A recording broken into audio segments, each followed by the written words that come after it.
first question, what we said is that they want us to succeed in life, because in India there was a lot of competition because of the high population. And so in order to do better than anybody else and actually get somewhere in life, you had to put the most in. And they want us to do that too, want to be higher than other people. Okay. For the second question, one second. How do you cope with feeling like you're constantly being measured against others? Oh, sorry.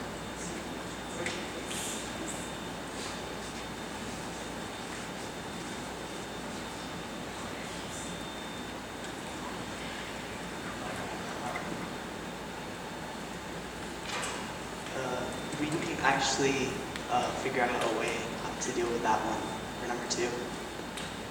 Couldn't figure that one out. That was a tough one.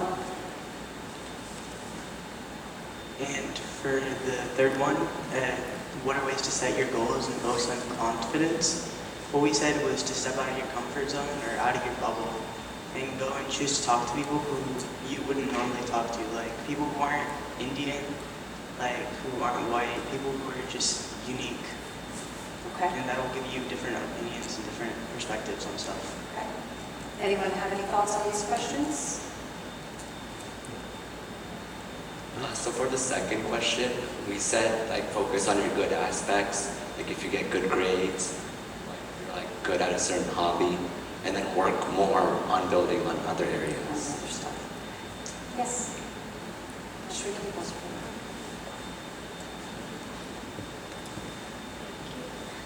For the second one, also you could talk to your parents and tell them like that sometimes when they constantly compare you, that doesn't really help you all or most of the time, and tell them like maybe there's like other ways to maybe motivate their child. So how does it feel when you get compared? Annoying? Yeah. How do other people feel when they get compared? Yes? Say it again, sorry? It feels demoralizing. Demoralizing. And it does feel like it's never enough, right? And, you know, those memes like the one, what is it called? They're funny, but yet they're so like, it's true sometimes, a lot of times, and it's very hurtful. I guess this feeling that no matter what you do, it's never enough, or somebody's always doing more. And, you know, our community is one that's a very successful community in America. Indian Americans, I think we make up, what, 1/5 of the population, or even less. Sorry, what is it? A very small percentage of the population, and we pay like 5% of the annual income tax or something. So there's like, we are an extremely high-achieving culture in general, which is wonderful. But at the same time, then yes, the expectations rise with that. And if somebody won, you know, the local spelling bee, someone else is winning the national. And so there's just this no end to it. And you're right, it can use the word demoralizing. I think it can have such an impact on how you feel about yourself. Comparison is meant to be motivating, like you said, so I think it's a great idea to let your parents know. I think they're trying to show you examples of people who are doing things differently, but it does come across as feeling very much like you're not doing good enough. Anyone have any thoughts on what would be helpful for a parent to understand? What do you want your parents, what else do you want them to understand about that, how it makes, or how should they motivate you? Maybe that's a better question. You know, what are ways, if they don't know any other ways to do it, what would be helpful? I would say like, instead of saying, oh yeah, this guy got like, I don't know, like a certificate, like an achievement, you should also get that, you should be better than that guy. I'm like, if I was the parent, I'd be like, okay, he got this, I want you to also strive to get that. Because if you strive to get that, even if you don't get it, you still learn new things, you develop your character, etc. That's a great idea. So helping your parents understand that you can strive for something even if the end result isn't the same as that other person, but it can still be a beneficial thing for you just because you didn't get that outcome. So I guess you feel like parents tie a lot to outcome. That's fine, but you didn't study enough because you did this. So they're not crediting you for what you are doing, right? Also, like my personal experience, my parents like don't compare me because of the outcome. Like they have the same mindset as me. They sometimes just have like a different delivery, like a wrong delivery. That's like quite in my experience. Yeah, it's important to understand. But that's where I think your own self-confidence comes in too, and that's where, like we talked about with the other people making comments, it's like how do you interpret what they're saying? And a lot of times we do take it personally. We make ourselves, we feel bad about ourselves because of that, but kind of again going back to understanding that that's not what they're trying to do. They're not trying to make you feel like you're not good enough, but they're trying to find a way to motivate you. So again, letting them know what maybe would be helpful in getting that across. Excellent. Is that all of them? Did I miss anyone's scenarios? I think there was one about,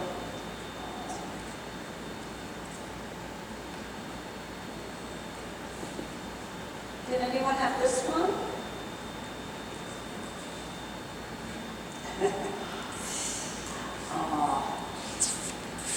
All right. Balancing Indian and American identities. And again, there's a lot of social aspects to what we're talking about, but we're kind of today focusing more on how it's impacted within the family system. So the scenario, at home you're expected to speak your native language, eat traditional food, and follow Indian customs, but at school you feel different from your peers and sometimes uncomfortable with your cultural background. Have you ever felt like you have to switch between two identities? How do you handle situations where you feel embarrassed or misunderstood? And what are ways to embrace both cultures in a way that feels more authentic? Do you want to pass your microphone?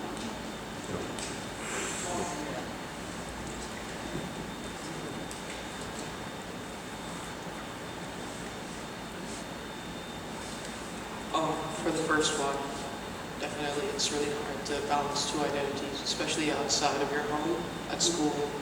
For some of us, if we have part-time jobs during the summer, it's hard to balance those two identities because at home you have to speak your native language, you have to act differently, but outside you have to act differently too.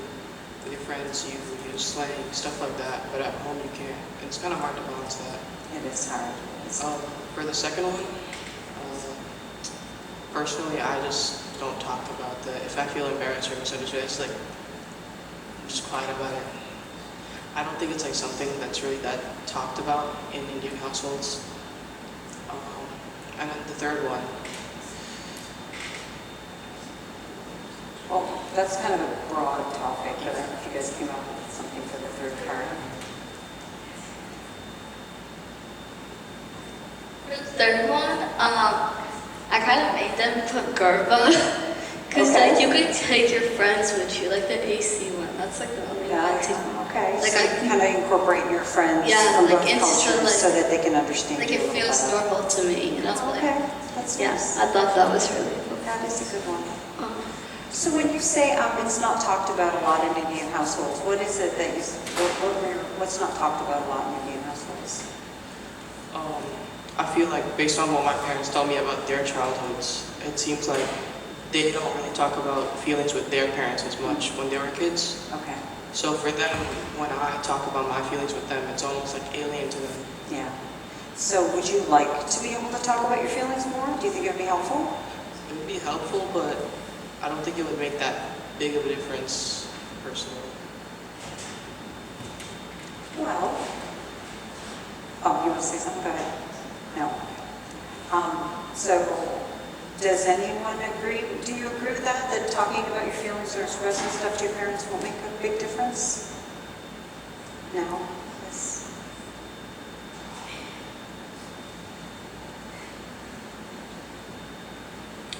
I think trying to tell my parents the problems I have and stuff, even though they try to understand it and they want what's best for me, they can't really like help me with some stuff, but they try to understand it. So I don't think there's much use trying to tell them that stuff. Okay. You know, the trap there though is because we're talking about communication, so you're feeling that way and I agree with that. I can see how that would be a thing, but then you end up shutting down communication again and then you don't get the freedom and you don't get, do you see what I mean? So like how do you then address that kind of loop get stuck in.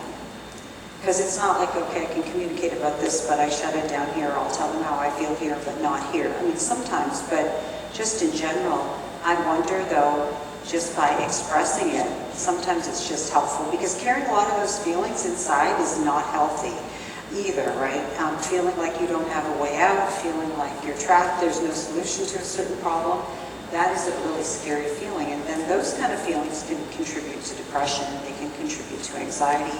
So that's one of the reasons, we always try to encourage people that you may or may not be able to come up with a solution to for the problem with whoever you're speaking with, but the power of just expressing yourselves and then maybe talking to them about, I know you can't help me with it, but can we figure out who can or how we can address it?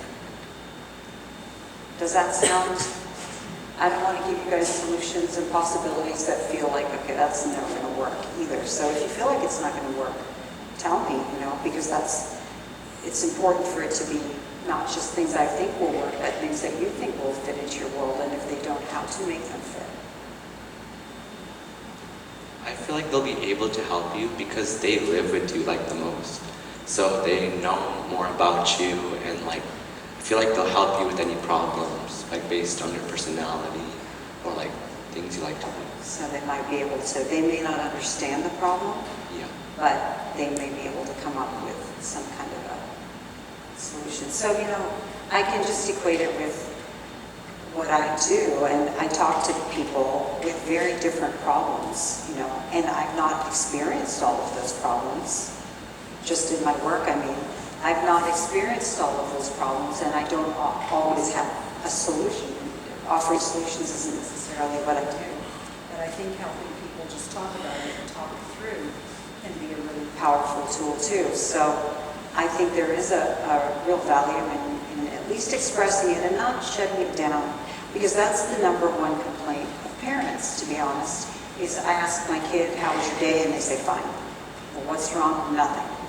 They'll say that, yeah, my kid's not talking, they're going up to their room, they're on their phones or doing whatever they're doing and not telling me. They don't tell me what's happening. And so, there's that gap right there. Parents apparently want to know, you guys want to tell them, but everyone's assuming that the other person won't be able to understand or listen, and parents are assuming that you just don't want to tell them, you're hiding something, which is the most dangerous thing, because then we come up with all kinds of worst case scenarios as to what's really happening in your world. So I would always encourage you, even if you feel like they may not be able to solve the problem or even understand it, to at least try to talk to them about it. Did we get any questions on that?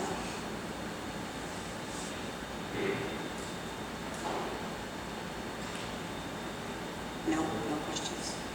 I think that did we cover all the scenarios? Was there one about wanting a career in something different? Did anyone have that? Is your hand up? No? Okay. How was that exercise for you guys?